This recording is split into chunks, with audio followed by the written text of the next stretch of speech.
Tonight, we strongly encourage everyone to stay home if you do not have to be out.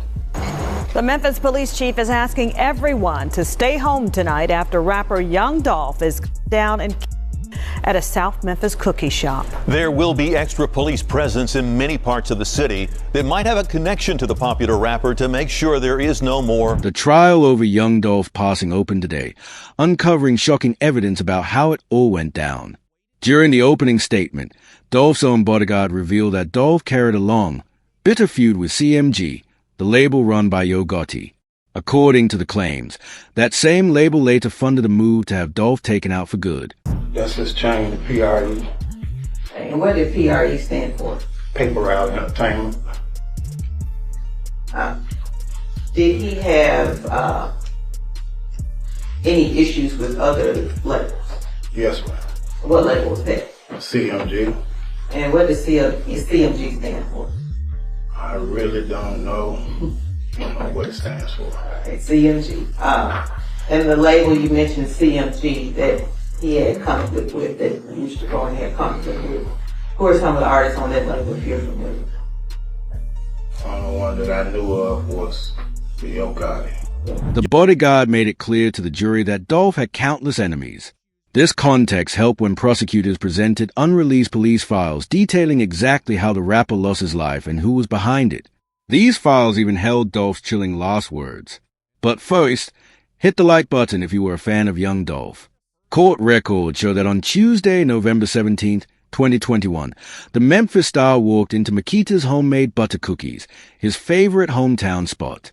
The 36-year-old was back in Memphis to host his annual Thanksgiving charity, aiming to give back to the same community that raised him. Did Young Dolph have an event or something big going on during November 2021? Yes, ma'am. Every November, he would do a turkey drive for the community. And explain to us what you mean by turkey drive. He would go to several communities and give out turkeys. And would he do this personally? Yes. Did he also have members of his label there as well? Yes, ma'am. In November of 2021, was he in Memphis doing that? He was in Memphis, but he didn't participate in the turkey drive. That bright afternoon, Dolph stood inside the shop when a white two-door Mercedes pulled up. Within seconds, two masked men jumped out, heavily armed, breaking the peace in an instant. With only Dolph and his brother inside, the attackers made their move. Later in court, the girlfriend of one suspect testified that her boyfriend was the lead gunman. He was the first to jump from the white Mercedes, directly targeting Dolph. So what did he tell you? He said, something about a hit. A hit on who? Dolph. So Cornelius Smith told you that he talked about a Dolph hit with Hernandez Govan. Yes. Okay. So do you remember when Mr. Smith told you about that conversation? I can't remember exactly. Was it in 2021? Was it hot or cold outside? Do you remember? It was hotter. Okay. Police reports say it all unfolded in broad daylight. Surveillance cameras captured two masked shooters in sweatshirts, one holding a rifle with a banana clip, the other with a handgun. At exactly 12:24 p.m., Memphis police rushed to the scene after someone on Airways Boulevard reported Dolph lying on the floor of Makita's, hit repeatedly by gunfire. Witnesses said the shooters walked straight up to the storefront and opened fire through the glass, bullets ripping through walls as workers scrambled for cover. Dolph's brother managed to dodge the storm of bullets, but Dolph himself was struck 22 times and had no chance to escape. He tragically passed away before medical help could arrive. One witness called 911, crying that someone just ran up on Dolph inside Makita's and ended his life. Shocked neighbors crowded outside, unable to process that their hometown legend was just gunned down in broad daylight. Meanwhile, the gunman sped off in the same white Mercedes. But as they fled, Dolph's brother grabbed a weapon from his Corvette and fired at their car, leaving behind shattered glass and scattered shells. The shooters still managed to escape, for the moment, but their arrest later came in one of the dumbest ways possible. The lead suspect was named Cornelius Smith, and in court, his girlfriend revealed shocking details. She claimed that Big Juke, a known CMG figure and close ally of Young Dolph, put the money on Dolph's head. Did he ever tell you about a dollar amount? He mentioned a dollar amount. Do you remember what that dollar amount was? It was between $1 million and 1.5. Okay. And so this discussion that y'all had, was it before Adolph Horton? Yeah. Okay. And so did Mr. Smith ever tell you any specifics about this hit on Dolph? No. She would also reveal that after the crime took place, the suspects would then go to a nearby apartment complex, hiding out, changing their clothes, until they called his girlfriend to come pick him up, which made her extremely angry. Does that car look familiar? Yes. Is that your car? Yes.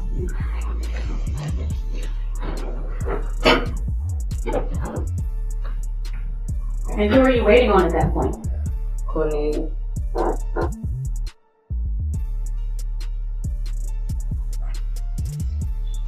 And who's that walking out right there? It's Cornelius with a bag in his hand. Is Cornelius in the black? Yes. Okay. And at that point, is he walking towards your car? Yes. Once images of the getaway car were released, the hunt for Dolph killers picked up fast. What shocked everyone was where that white Mercedes turned up. Prosecutors revealed in trial that the car was discovered parked right across the street from the house of Hernandez Govan, the man accused of working with Big Juke and Young Dolph to plan the entire hit. They get back in the car, speed off, but not before Thornton's brother, Marcus Thornton, fires and Smith. So Smith and Johnson are in this stolen white Mercedes. But where do they go? They go to ditch the car. They ditch the car, and we'll hear from Sergeant Dabney that the car was left at 1174 Bradley Street, which they later found out is directly across the street from the defendant's home. When officers found the Mercedes parked in front of Hernandez's home, the trail couldn't have been clearer. Detectives now had solid proof and began a full-scale manhunt for Hernandez and the two shooters. By January 2022, federal marshals, state troopers, and Memphis police all teamed up to track them down. Soon after, authorities broke the news that the suspects were officially identified and indicted for Dolph murder. On January 5th, U.S. Marshals went public with the name Justin Johnson, a 23-year-old Memphis rapper better known as Straight Drop. He was accused of carrying out the hit alongside Cornelius. Before disappearing, Johnson even posted online claiming innocence and teasing he'd surrender, but instead he vanished. A week later, marshals got a tip that he was traveling on a highway in Indiana. On January 11th, they executed a takedown near Brazil, Indiana, capturing Johnson without incident. The nationwide chase for one of Dolph's alleged killers was over. Soon after, Cornelius Smith was also charged, and to save himself, he started pointing fingers directly at CMG, Young Dolph, and Hernandez. Investigators had already tied him to the stolen white Mercedes, finding his belongings inside when it was impounded. By January 18, 2022, both Johnson and Smith were indicted on first-degree murder charges. But Cornelius's girlfriend had already flipped, telling police everything she knew the moment she was taken. Arnold, are you familiar with someone named Cornelius Smith? Yes. How are you familiar with him? Dating my boyfriend. How long have you been with Ms. Smith? Since 2016. And were you dating him in 2021? Yes. Do you know an individual by the name of Hernandez Govan? I don't know him, but I've seen him. If you I were know look, of him. okay, but you've seen him before? Yes. If you could look around the courtroom and tell us if you see him here today, Yes. could you point him out and identify him for the record, please? A gray shirt with the gray tie. She admitted she wanted no part of the crime, so she spilled every detail. In court, she described the last time she saw Cornelius before his arrest, adding more fuel to the case against him. He dropped me off at work. Okay. And that was the last time you remember seeing him? Mm-hmm. And to your knowledge, was he arrested today? Yes. He left me stranded at work. I didn't realize he had got locked up until the next day. because I was stranded at work. He was in my car. He had my phone, so I had no way of calling him or anything. So the next day when I got up, my daughter took me over his baby mom's house, and that's when I found out that he had got arrested. Since his girlfriend had already snitched, Cornelius decided to do the same. In court today, he started naming names, pointing directly at the people who paid him to take Dolph's life. It's okay, can I call you Cornelius? Yes, ma'am. All right, Cornelius. You know an individual by the name of Hernandez Gomez? Yes, ma'am. Do you see that individual in the courtroom? Yes, ma'am. Could you point to that individual and describe what he or she was wearing? Man, right here with the white shirt on, black tie, bald head. The first person he exposed was Hernandez Govan, saying Hernandez offered him cash for the job. Cornelius testified that he was broke at the time, and when Hernandez asked if he wanted to make money, he quickly said yes. How were you supposed to make extra money? Well, he told me that, it was a little bounty on a couple paper out here. Okay, I ain't understand nothing you said. It was a hit on, it was a hit at the time on a couple guys in paper out here, paper out here or whatever. Okay, and what were some of those individuals' names, if you can recall? Paper out Woo, Young Dolph.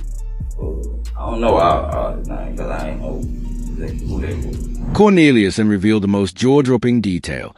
Hernandez said there were literal bounties written on paper against Young Dolph's label, Paper Route Empire. He even described in court the exact payouts he would have received if he completed the hit, leaving the entire room stunned. He mentioned the prices on, who had 50 on his head. Young Dolph had 100 on his head.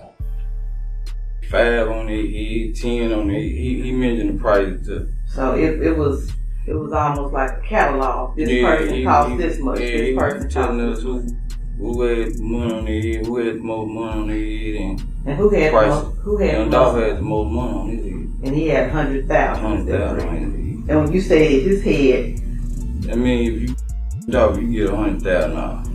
That's when prosecutors broke down the long-standing feud between Yo Gotti, CMG, and Young Dolph. Evidence showed the beef started back in 2014, when Gotti tried to sign Dolph to CMG. Dolph refused, choosing to stay independent and grow his own label, Paper Route Empire. This decision sparked years of tension.